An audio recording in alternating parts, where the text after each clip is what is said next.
Hey guys, welcome back to the Mhinoverse. My name is Mhino, and today we're going to be reviewing Final Fantasy VII.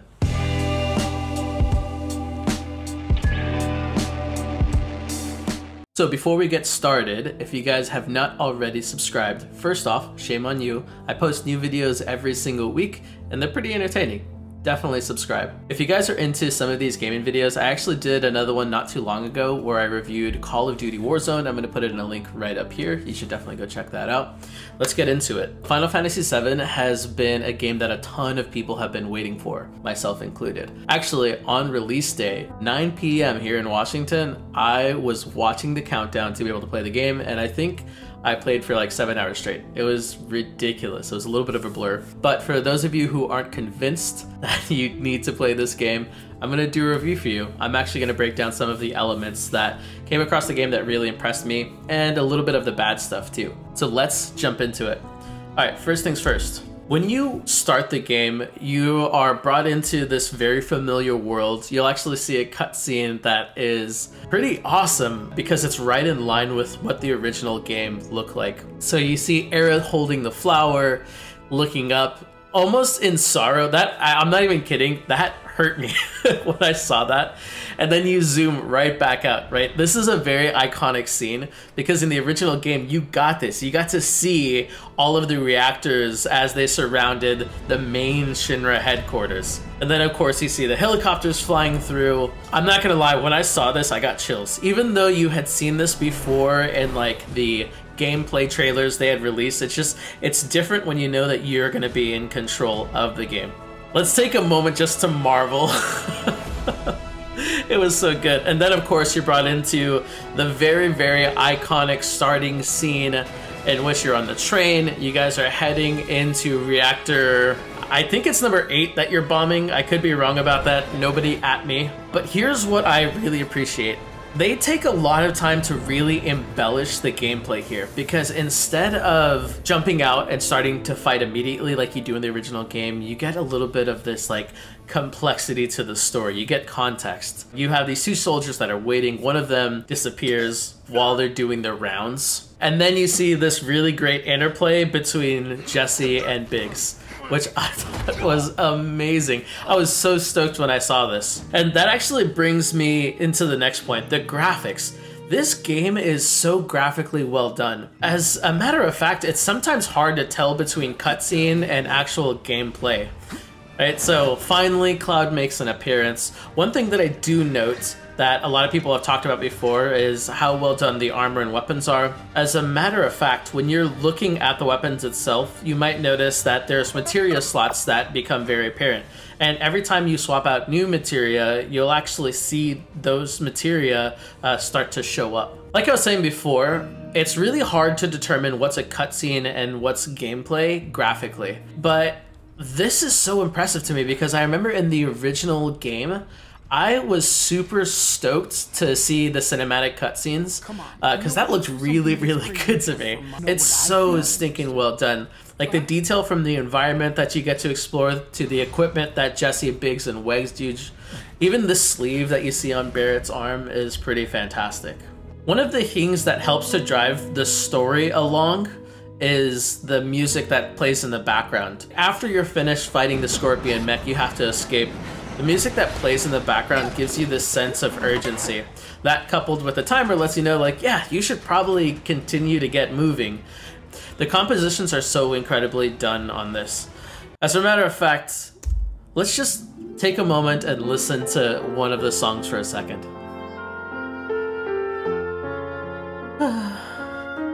Yeah, that's really nice. One of the things that a lot of people were concerned about was how the fighting was going to look like, but you know what? I really appreciate that there was tutorials that kind of showed you how to fight in the game.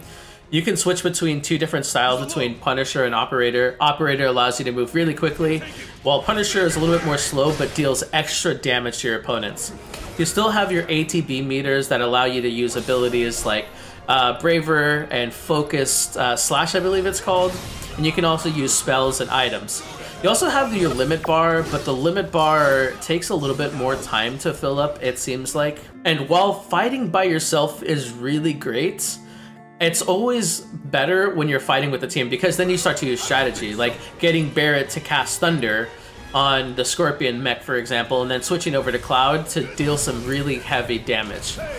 One of the things you do have to pay attention to is your HP. Since you're constantly fighting, you don't get a lot of time to think, oh, how much health do I actually have left? You still have a targeting system that you can use to switch from enemy to enemy depending on what you're trying to attack. But it just feels so much more gratifying when you finally manage to take on a big enemy and the strategy works out, you don't lose any characters, and you take them down. This fighting system didn't take long to adapt to, and you just feel so hyped when you finally get the victory that you've been fighting for a while.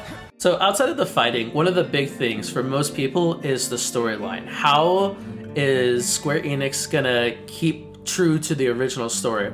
It does a really good job. There's a lot of context that you get, so like the distrust between Barrett and Cloud in some of the scenes, and even some of the things that Cloud has to work through in order to get the job done. This context isn't something that you had the ability to get in the original Final Fantasy. And so I'm so appreciative that they expanded. Even if they have to release multiple series of this remake, I'm totally okay with it. In this very iconic scene where Cloud is about to blow up the reactor and then has a little bit of this like flashback, I like that they brought that to light. I'm really glad that that was a dynamic that they decided to show through. Cloud's kind of having an identity crisis, and you get to see this happening in full detail. But there are a couple of other things that you really get to see. Like, after you're finished destroying the reactor, you see this guilt from Jesse and Biggs, and the contrast of Cloud and Barrett as they say like, nope, this was the mission, we knew what we were signing up for.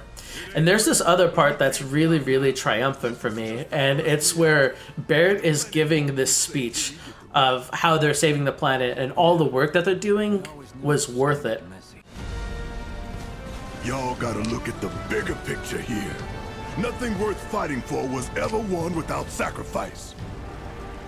But outside of the main story arc, you also get to see little tidbits, things that I wasn't expecting but I appreciate, like Jessie, for example, showing her affection towards Cloud in the way that she looks at him and the way that she talks to him. You actually see that kind of fleshed out as the story continues, and I think it's pretty awesome.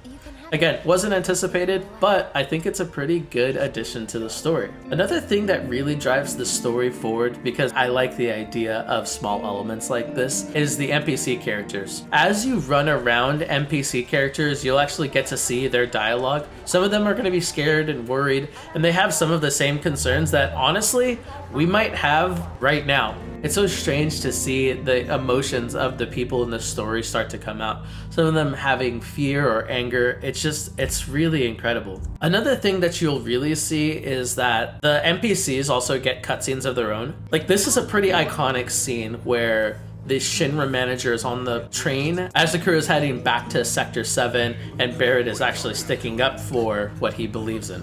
For no reason at all, here's a clip of Aerith giving Cloud a flower. Here, this is for you. Huh? A flower? That's right. It's a gift. When you finally get out into the city, you do have the ability to explore a little bit.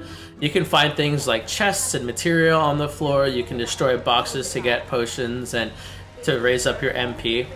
I always like this idea because it kind of gives you the sense of the destruction that actually happened. And I like open world feeling type games. So this gave me a lot to be excited about. Because there's so much to explore in the game, you also have the ability to bring up the minimap. The minimap allows you to see an overview of the different sections of where you're in. You also get the iconic cursor that shows where exactly you're at. And you also get these dots that kind of show you where you've been. That's actually pretty genius to me. You also get a HUD minimap in the gameplay itself, but this is pretty useful, especially as you're trying to find where to go next. One of the things that's interesting in the game, it's so small, but it's the loading screen. Now, in the loading screen, you get information about locations, characters, sometimes even some of the side missions that you're doing. It's pretty awesome. For people who haven't been introduced into the franchise of Final Fantasy VII before, I think this is going to be really, really amazing. So they get a little bit more of the lore of what's happening in the game and to some of the characters. And here's a video of Cloud giving Tifa a flower for no reason. Where'd you get that? I can't remember the last time I saw a real one. Huh? How sweet. That actually brings up another point though. I really enjoy how they crafted the characters. I was a little bit worried about what everyone was gonna look like, but after I saw the trailer for the first time, I was blown away. I didn't know what to expect. It wasn't this. This was my bar and they completely surpassed it. Now let's take a look at something that isn't super important, but means a lot for the game. It's the menu. When you look at the menu, you obviously get an overview of your characters. You can do things like change out the materia, upgrade weapons, and we're going to talk about that here in a little bit. But you can also very quickly see the stats of your characters and the equipment that they already have, as well as the stats of the equipment. I thought being able to see this overview was really well done. Graphically, it doesn't look messy, but you get every single thing that you need. They also include art of the characters and background images that honestly, wow, fantastic. Absolutely well done. Let's talk about two important elements of the game that they brought back very flawlessly and very seamlessly. The first one is the materia system. In the materia system, just like in the original Final Fantasy VII, you get to see what materia you want to equip, but you also get videos for what that materia looks like, as well as you get to see AP for what the next evolution of that materia looks like. To level up materia, you just have to have it equipped while you're in gameplay. Swapping out materia is really easy, and of course you see the number of slots that you have per weapon and per piece of armor that you have as well. Now, we're talking about the materia system. All of the menu is looking good. Everything from the menu and the materia system look good. There is one element that they threw in there that I really wasn't expecting, but I think is an awesome addition to the game, and it's the weapon upgrade system. In the weapon upgrade system, you're able to go into each weapon and you're able to upgrade things like the attack power of the weapon, how much HP you have, even your magic power. And you use these things called skill points to be able to upgrade them. You get skill points just by leveling up. You don't have to do anything else. But I think this is a great way to add flexibility into the game. Aside from all of the additions like weapon upgrades and the materia system, you also have the ability to do side quests. Things like getting rid of some of the monsters that are plaguing the town that Tifa lives in.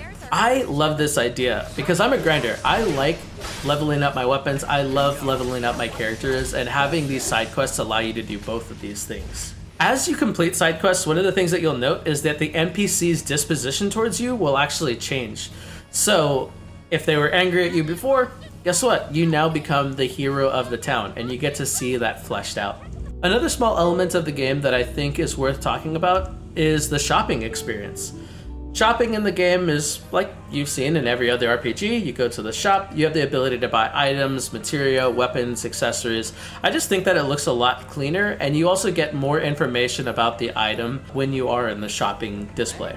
No matter what type of player you are, whether you're a grinder or maybe you're just into it for the story, you're gonna get something really great out of this game. For those of us who have been following the franchise and this game for a while, it's really exciting to see it finally come to life. For everyone else that's going to get introduced to the game, there's a lot to explore here, and I think you have some good stuff to check out as well. Let's talk about some of the cameos that we have in the game as well, like the Dementors that show up at the very beginning of the game, or Joe from Family Guy. You don't want to mess with the monsters in here. Which I thought was incredible. And of course, Yzma, the evil lady from The Emperor's New Groove. So how'd you like the place?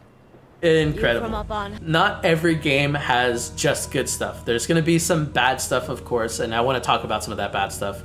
Actually, no, there is no bad stuff with the game. If you're not already playing Final Fantasy VII, you need to go play Final Fantasy VII. That is my final review. If I could give a rating system, this would be a solid 10 out of 10. It could be because I'm biased. This game was a big part of my past. I don't care. It's still really, really, really, really, really, really good. Check it out. If you have nothing to do, this is the game for you. You can sink a lot of time into it. I'm actually gonna play right after I finish shooting this video. That's not even a joke.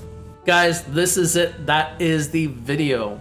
If you enjoyed the video, go ahead and leave a like. Your subscription is appreciated. One question I have for you, I actually enjoy doing these gaming videos, so let me know what game you think I should be reviewing next. I think I'm gonna do the Resident Evil series too. Those were also pretty big in my childhood. Anyways, guys, I appreciate you for watching the video. Until next video, peace.